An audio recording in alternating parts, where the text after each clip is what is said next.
प्रिय विद्यार्थियों, हम साक्षात रस मूर्ति प्रेम मार्ग के धीर फतिक रीतिकालीन रीतिमुक्त काव्यधारा के प्रवर्तक कवि घनानंद द्वारा रचित कवित्त एवं सवैयों पर बात कर रहे हैं।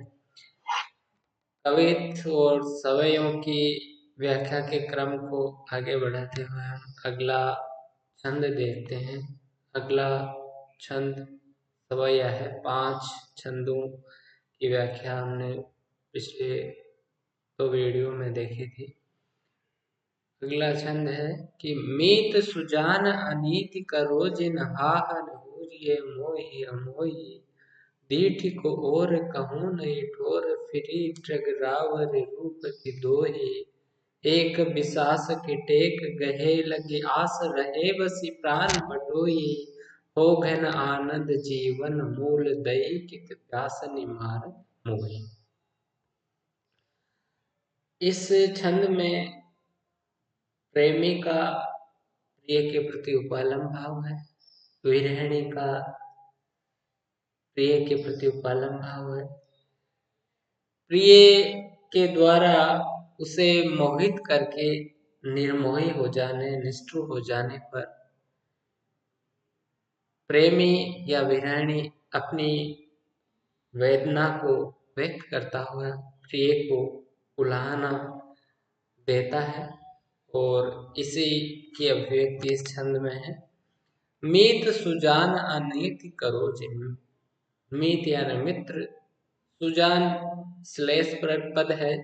सुजान का अर्थ जो अच्छी तरह जानकार हो, अच्छी तरह से जानता हो। और सुजान घनानंद की प्रेमिका का नाम भी है। सुजान श्री कृष्ण के अर्थ में भी प्रयुक्त हुआ है घनानंद के काव्य में। अनीति यानी अनीति, जिन मत या नहीं। हा जो है वो दुख सूचक, अफसोस सूचक जो है अव्यय है। पूजिए यानी होइए, मोही यानी मोही के अर्थ मुझे या मोही के का जो अर्थ यहाँ प्रयुक्त हुआ है वो मोहित करके, अमोही, मोह से रहित। प्रेमी अपने प्रिय से कहता है कि हे मित्र सुजान, आप मेरे साथ अनीति मत करो, आप मेरे साथ अन्याय मत। एक तो आप मित्र हो और मित्र भी सुजान हो, अच्छी तरह से जानते हो। अगर कोई अज्ञानी हो और वो अनीति अन्याय करे तो समझ में आता है, लेकिन एक तो मित्र हो और मित्र कभी मित्र के साथ अन्याय नहीं करता है। और मित्र में भी तुम सुजान हो, तो हे मित्र सुजान, तुम मेरे साथ अनीति मत करो, अन्याय मत करो। हा हा न हूजिए, हा हा खेदजनक जो है अव्यय है। न हूजिए मत, न होइए, मोही हम मोही। तुम मुझे मोहित करके, आप मुझे मोहित करके अमोही, निर्मोही मत। मोहित करके, किसी को मोहित करके निर्मोही हो जाना, निष्ठुर हो जाना, ये अनीति है। और मुझे मोहित करके आपका इस तरह निर्मोही निष्ठुर हो जाना आपका के आचरण की अनीति गत स्थिति को स्पष्ट कर रहा है। आपका ये आचरण जो है अनीतिपूर्ण है और आप मेरे साथ इस तरह से अनीति या अन्याय मत कीजिए। दीठ को और कहूँ नहीं ठोर। दीठ यानी दृष्टि, ठोर यानी जगह है और दृग यानी आंखें होता है। रावरी आपकी है, दोही दुहाई को कहते हैं, मुनादी। राज वंशों के समय में, राजाओं के समय में डुग्गी पीट करके दुहाई दी जाती थी और उस दुहाई का उल्लंघन या उसको चुनौती वही दे सकता था जो उससे अधिक बलशाली होती थी, नहीं तो अधिक बलशाली होता था, अन्यथा सभी को उसका पालन करना होता था। तो यहाँ प्रेमी या विरहिणी अपनी स्थिति को अभिव्यक्त करते हुए कहते हैं कि दीठ को और कहूँ नहीं, मेरी दृष्टि को और कोई भी स्थान नहीं है और कोई भी जगह नहीं है। मेरी आंखों के लिए नेत्र कोई स्थान नहीं है। मेरी आंखें केवल आपको ही देखना चाहती हैं। इन आंखों को अन्यत्र कहीं तृप्ति नहीं मिलती है। क्योंकि फ्रीदृग रावर रूप की दोही, मेरे इन आंखों में आपके रूप सौंदर्य की दुहाई फिर गई, और इस कारण मेरे इन आंखों को अन्यत्र कोई जगह नहीं मिलती। न मेरी आंखों के लिए कोई अन्यत्र सहारा है, जगह है, और न इन आंखों में, इन आंखों के लिए आपके रूप सौंदर्य के लिए अन्य कोई सहारा हो सकता, क्योंकि आपका रूप सौंदर्य इन आंखों में बस गया है, और रूप सौंदर्य इतना अधिक है कि उसके सौंदर्य से तृप्त होकर के ये आंखें उसकी दुहाई के कारण अब किसी को बसाना ही नहीं चाहती, देखना ही नहीं चाहती।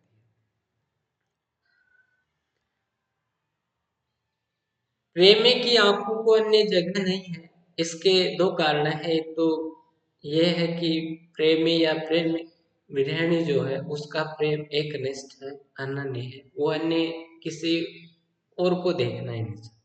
दूसरा, प्रिय का सौंदर्य इतना अधिक है कि उस रूप सौंदर्य से उसका ध्यान, उसकी आंखें जो है अगाती नहीं है, तृप्त होती नहीं है, और उस रूप सौंदर्य की अतिशयता के कारण उन आंखों में अब किसी तरह के अन्य सौंदर्य के लिए कोई स्थान नहीं रह गया। एक विश्वास की टेक गए, और एक विश्वास यानी विश्वास, टेक यानी सहारा, गए यानी पकड़ की, आस यानी आशा है, बस यानी बसे हुए हैं, प्राण बटोई, बटोई बना है बाट से, बाट कहते हैं पंथ या रास्ते या मार्ग को, बटोई कहते हैं राहगीर को। आपके विश्वास के सहारे आशा लगाए हुए प्राण रूपी पथिक जो है वो इस शरीर में बसे हुए हैं। एक विश्वास है कि आप लौट करके आओगे और दर्शन दोगे। आपके आने की इसी आशा में ये प्राण रूपी पथिक जो है वो रुके हुए हैं। प्राणों ने पथिक का रूप धारण कर लिया। पथिक रास्ते पर चलने के लिए तैयार, जो रास्ते पर चलता है। प्राण जो है वो चलने के तत्पर है, उन्होंने अपना जो साजो सामान है वो बांध लिया, लेकिन एक आशा है, और वो आशा है कि आप लौट करके आएंगे, और इसी विश्वास के सहारे ये प्राण रूपी जो पथिक है ये रुके। हो घन आनंद जीवन मूल, दई कित प्यासनी मारत हो, यानी हो घन आनंद के घन, तुम आनंद के घन हो, आप आनंद के घन हो। जीवन मूल, जीवन के मूल हो, जीवन के आधार हो, और जीवन का अर्थ जल ले तो जल मूल भंडार हो, जल के भंडार हो।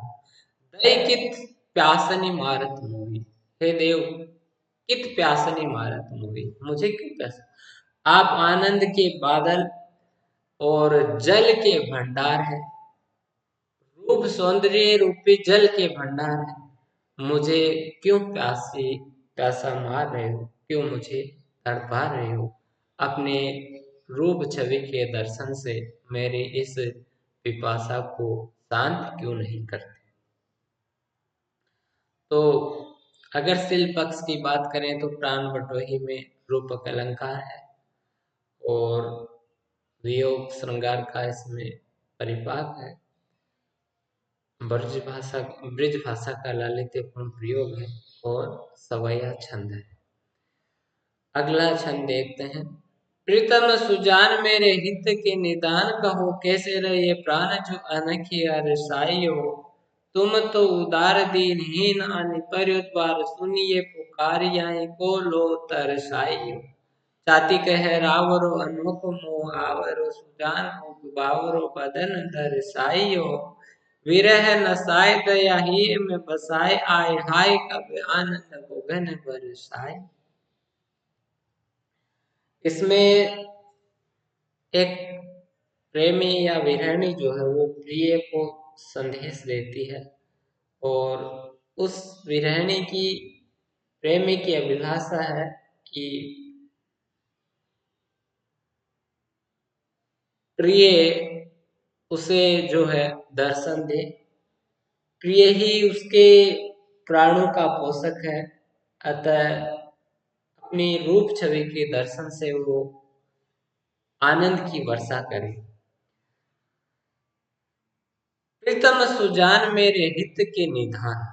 प्रीतम यानी प्रिय, सुजान घनानंद की प्रेमिका के लिए भी है, और सुजान जो जानकार है। मेरे हित के निधान, और हित कहते हैं प्रेम को, भला को, निधान यानी हे प्रियतम, आप ही मेरे हित के कोष हो, आप ही मेरे प्रेम के कोष हो, मेरे प्रेम के खजाने हो। कैसे रहे प्राण जो अनखी अरसाई। अनखी यानी रूठना, अरसाई यानी आलस्य। आप अगर रूठ करके आने में आलस्य करते हैं तो फिर मेरे प्राण कैसे रह सकते हैं, क्योंकि मेरे हित का, मेरे प्रेम का जो कोष है वो तो आप।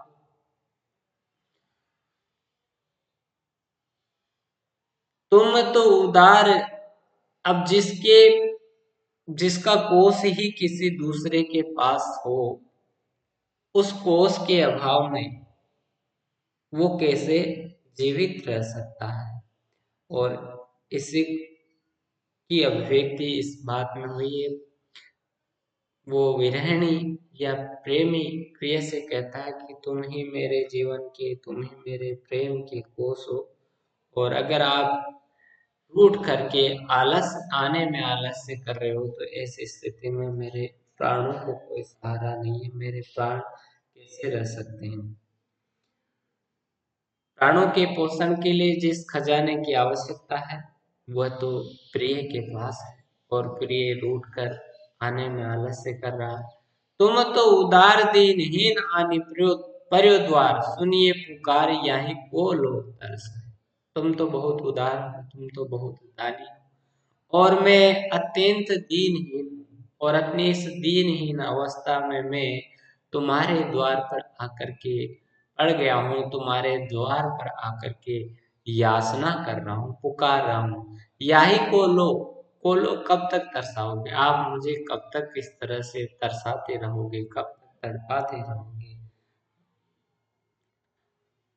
मैं दीनहीन हूँ और आप उदार हैं, मेरा कोष भी आपके पास है, तो उदार जो व्यक्ति है वो कोष के अतिरिक्त भी कुछ देने की क्षमता है, और फिर आपको देने के लिए कहीं और जाना नहीं है। मैं तो आपके द्वार पर आ गया हूँ, और मैं आपको पता न चले ऐसा भी नहीं है, क्योंकि मैं पुकार कर कह रहा हूँ।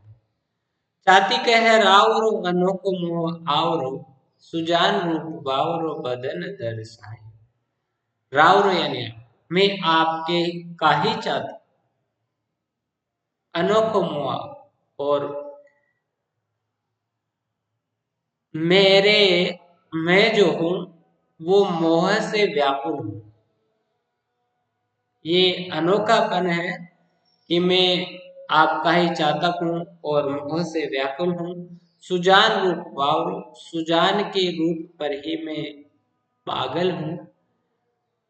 बदन दर्शाए, इस कारण आप जो है अब मुझे दर्शन दीजिए, मुख छवि के रूप सौंदर्य के दर्शन दीजिए।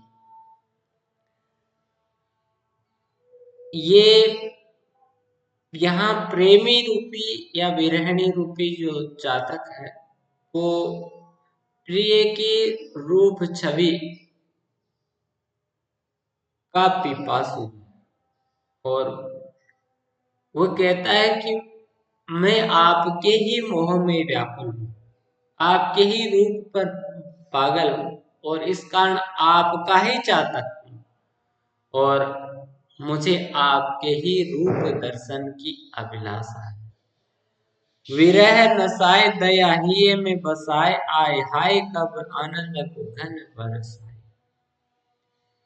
और मेरी इस स्थिति पर आप हृदय में दया करके देह में दया को धारण करके मुझ पर दया करके मेरे विरह का नाश कीजिए, मुझे अपनी रूप सौंदर्य का दर्शन करवा करके आनंद की वृष्टि कीजिए। आप आनंद के घन हैं और अपनी रूप छवि से, रूप दर्शन से मुझे आनंद की वृष्टि से सरोबार की।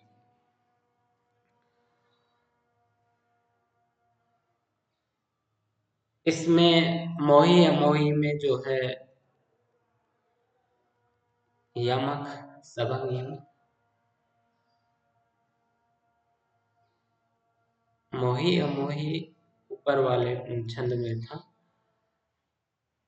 तरसाइयो अरसाइयो परसाइयो, इससे इसमें नादात्मकता है, कवि छंद है और ब्रज भाषा का लालित्यपूर्ण प्रयोग है, वियोग श्रृंगार है। अगला है तब तो छवि पीवत जीवत है, अब सोचन लोचन जात जरे, हित पोष के तोष सुप्राण पले, बिल लात महादुख दोष भरे। घन आनंद मीत सुजान बिना, सब ही सुख साच समाज टरे, तब हार पहाड़ से लागत है, अब आन के बीच पहाड़ पड़े। परवासी विरह की संयोगकालीन और वियोगकालीन स्थितियों का अंतर जो है इस छंद में वर्णित हुआ है। प्रवासी प्रिय संयोगकालीन स्थितियों एवं वर्तमान की वियोगकालीन स्थितियों का वर्णन करते हुए अपनी स्थिति को लिखता है, कहता है कि तब तो छवि पीवत जीवत है। तब तो यानी संयोगावस्था, संयोगावस्था में तो छवि रूप सौंदर्य पीवत यानी पान करके, सोचन यानी सोच चिंता, लोचन यानी आंखें, जाते यानी जाते हैं, जर यानी जल। संयोग अवस्था में मेरे नेत्र प्रिय की सौंदर्य सुधा का पान करके जीते थे और अब वियोग की स्थिति में वो अनेक विध चिंताओं से ग्रस्त होकर के जल रहे हैं। हित पोष के तोष सुप्राण फले, संयोग अवस्था में प्रेम के पोषण के संतोष से मेरे प्राण पल रहे थे, मेरे प्राणों का पोषण हो रहा था और उस वियोग में उस पोषण के दूर हो जाने से, पोषण के बंद हो जाने से अब वो अनेक दुख और दोषों से भर गए हैं और व्याकुल हो रहे हैं।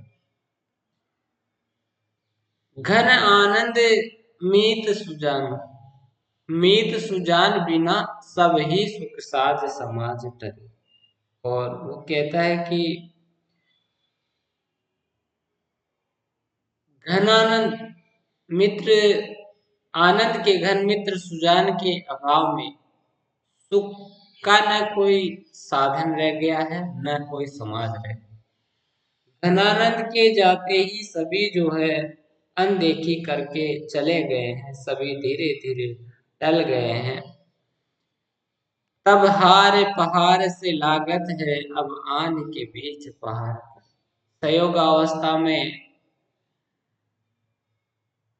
गले का हार भी संयोग में बाधक होने के कारण पहाड़ के समान लगता था, अब योग काल में दोनों के बीच ही पहाड़ आ गए, अत्यधिक दूरी हो गई। संयोग में प्रेम से प्रिय से निकटता इतनी अधिक थी कि उसके और प्रेमी के बीच गले का हार भी पहाड़ की तरह बाधक लगता था। अब प्रिय इतना दूर हो गया कि दोनों के बीच में अनेक पहाड़ आ गए हैं। हार पहाड़ में सभंग यमक भी है और हार पहाड़ से में उपमा अलंकार भी है। यहाँ भी सभंग यमक है, पीवत जीवत में भी सभंग यमक अलंकार माना जा सकता है। सवैया छंद है, ब्रज भाषा का ललितपूर्ण प्रयोग है। धन्यवाद।